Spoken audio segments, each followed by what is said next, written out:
Adam terenge girgen çağı. Adam ortasına girgen çağı ilmini anlay öz bizzatda bilmeygen. Kitaplarda yazıla, eğer adam, men bilmeydim, şunu başarmayman nep turgan çağı zaman ilmuga bakka yakta. Şu adamla kitaplarda alim adam nep aytılıp duracak. Amma kaçan bir adam, men hali enni bildim barzan dese, biliyiz kardeşler kitap şoğar, cahil adam. Bilimsiz adam nep atsan kebere şoğar. Ondan da koşuldu kardeşler, bilmeyi, özü bilmeyken de anlamayımsa o cahil murakkab. Bu prasoytu poytu, vapşı tomak.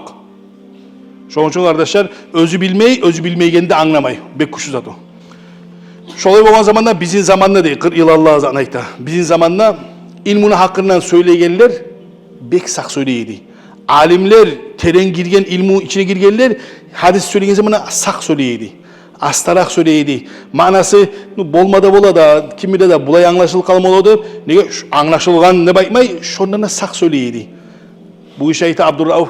Ama bize anlamayanlar o hadisini otam butam, otam butam. Şolay yürüteydi hadisini. Bugün bu saatte de tuğulmuş olay.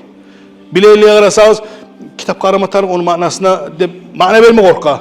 Bilmeyen adamla ararız hadisini otam butam. Süyse o yak kataşay, süyse bir kataşay.